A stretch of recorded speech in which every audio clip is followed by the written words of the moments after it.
LB Pascual ang gumanap bilang isang mayaman. My name is Christy Joy, gumanap bilang isang pulubi. My name is Jan Albert Pascual, gumanap bilang pulubi. At siya naman ang aking kapatid, ang pangalan ay Rhea May B. Pascual ang gumanap isang mayaman. Palimus po, palimus po. Ang baho naman. Ang dirito na lang pala yung dalawang pulubi. Bakit anong masama kung maging pulubi kami? Ang babaho nyo eh. Nililigo pa ba kayo? Oo, naliligo Ayan yung kami. bagay sa inyo oh. Kadiri kayo. Tara na nga.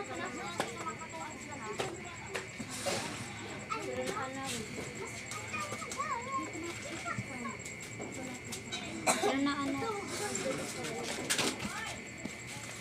Palimus po, palimus po. Mansion na yung mansion. Baka ba ano? Yung mansion na yung simula magsara. Baka pasukan na naman yung pulubi dyan. Ang baho na naman. Oh shit. Oh my God. Ang dirito na naman yung mga pulubi.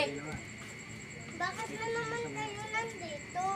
Namamalimos po kami. Namamalimos po kami. Sakit anak ulo ko kakabawal sa inyo, no? Gusto po namin dito. At maganda ang lugar dito. Wala kayong permit na pumunta dito. Layas. Ang babaho ninyo. Si alang araw, kayo din ang magiging mahirap at kami ang magiging mayaman. Sa tingin Tama, mas malinis pa kami kaysa inyo. Baho? Dahil ang pag-uugali namin ay malinis. Wag niyo Ang sa inyo ay madumi. nanay ko. Bakit na ano nanay ko? Pwede ba? Ang babaho ninyo? Tara Tara na na nga, Mag-grocery Daddy. na tayo, anak. Mabili nga po.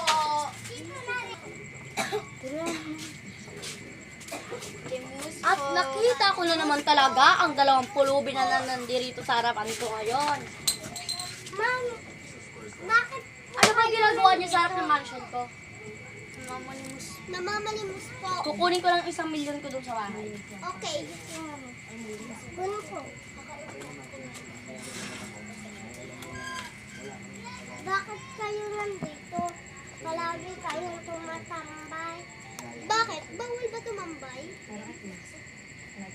Eh, sa amin naman to bakay eh.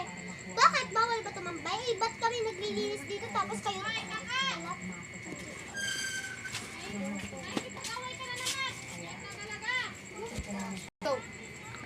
Bakit kasi kayo tumatambay?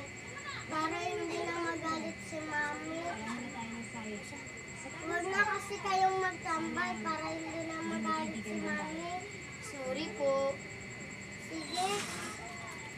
Mami, sinabi na. Ito na yung 1,000,000. Ito na yung 1,000,000. At sorry pala sa mga yung nagawa ko.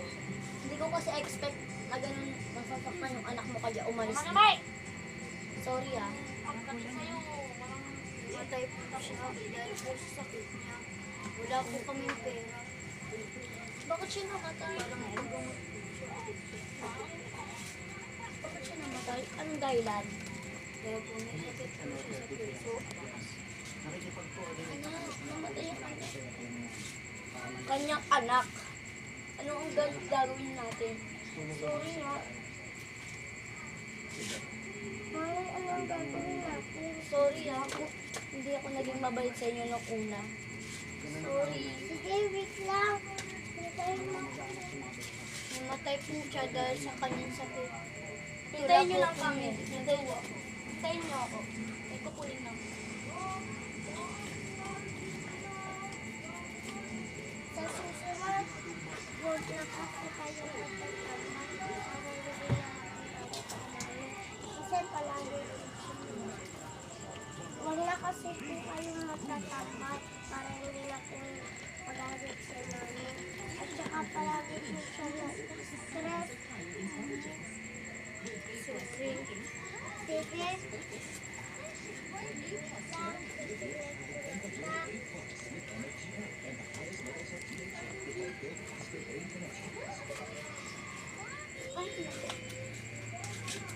I'm proud of you.